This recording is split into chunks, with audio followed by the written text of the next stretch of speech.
Assalamualaikum warahmatullahi wabarakatuh. Perkenalkan, saya Sri Arianti. Kali ini akan membahas materi pengolahan sumber daya alam air bagi kehidupan manusia. Mari sama-sama kita saksikan video berikut ini. Menurut Undang-Undang Nomor 4 Tahun 1982 Pasal 5, sumber daya alam adalah unsur lingkungan hidup yang terdiri dari sumber daya manusia, sumber daya hayati, sumber daya non-hayati, serta sumber daya buatan.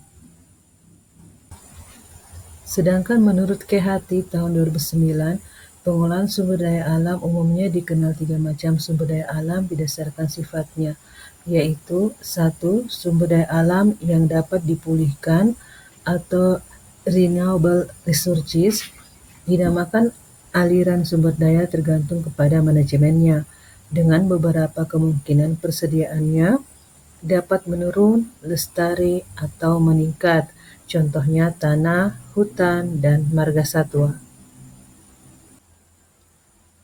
2. Sumber daya alam yang tidak dapat dipulihkan atau non-renewable atau deposit resources, di mana persediaan tetap dan sumber daya alam ini terdiri dari 1. Secara fisik, persediaan akan habis seluruhnya.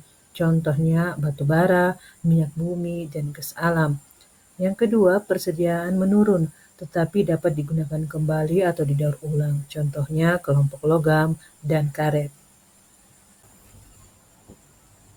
3. Sumber daya alam yang tidak akan habis, continuous atau flow resources, di mana tersedia secara berkelanjutan terdiri dari: pertama, persediaannya tidak terbatas dan tidak terpengaruh oleh tindakan manusia, seperti energi matahari, energi pasang surut. Yang kedua, persediaannya tidak terbatas, tetapi terpengaruh oleh tindakan manusia. Contohnya bentang alam, keindahan alam, ruang angkasa, udara, serta air hujan. Definisi air menurut Undang-Undang Nomor 17 Tahun 2019 Pasal 1, sumber daya air adalah air, sumber air, dan daya air yang terkandung di dalamnya.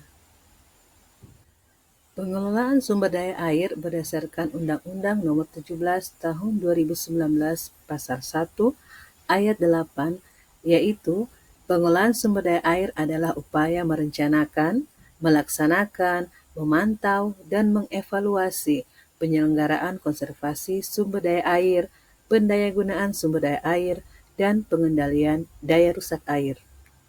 Lalu, apa sih yang dimaksud dengan konservasi sumber daya air, pendayagunaan sumber daya air, dan pengendalian daya rusak air? Konservasi air adalah upaya memelihara keberadaan, keberlangsungan keadaan, sifat, dan fungsi air agar senantiasa tersedia dalam kualitas dan kuantitas yang memadai untuk memenuhi kebutuhan makhluk hidup baik pada waktu sekarang maupun yang akan datang.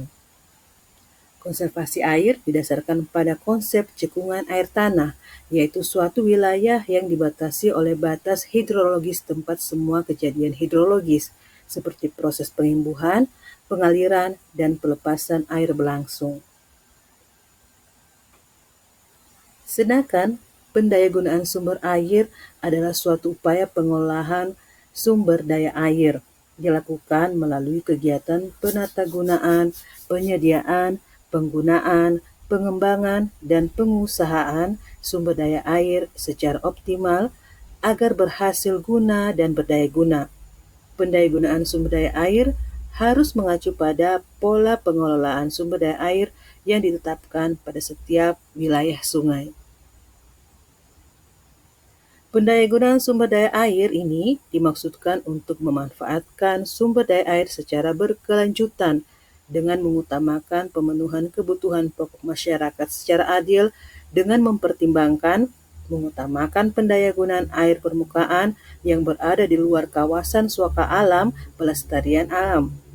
Mengutamakan fungsi sosial dengan prinsip pemanfaatan air membayar biaya jasa pengolahan sumber daya air. Diselenggarakan secara terpadu dan adil dengan mendorong pola kerjasama antar sektor, antar kelompok, antar wilayah, serta melibatkan peran masyarakat. Dan daya rusak air adalah upaya untuk mencegah, menanggulangi, dan memulihkan kerusakan kualitas lingkungan yang disebabkan oleh daya rusak air. Daya rusak air dipengaruhi oleh erosi dan pencemaran air. Erosi bisa terjadi akibat air sungai, air laut, glaster, maupun angin. Indikator atau tanda bahwa air lingkungan telah tercemar adalah adanya perubahan atau tanda yang dapat diamati yang dapat digolongkan menjadi 3. Pertama, pengamatan secara fisis, yaitu pengamatan pencemaran air berdasarkan tingkat kejernihan air atau kekeruhan, perubahan suhu, adanya perubahan warna, bau, dan rasa. Kedua, pengamatan secara kimiawi, yaitu pengamatan pencemaran air berdasarkan zat kimia yang terlarut dan berdasarkan perubahan tingkat keasaman. Ketiga, pengamatan secara biologis, yaitu pengamatan pencemaran air berdasarkan mikroorganisme yang ada dalam air, terutama ada tidaknya bakteri patogen. Demikianlah pembahasan tentang materi pengolahan sumber daya alam air bagi kehidupan manusia. Terima kasih. Assalamualaikum warahmatullahi wabarakatuh.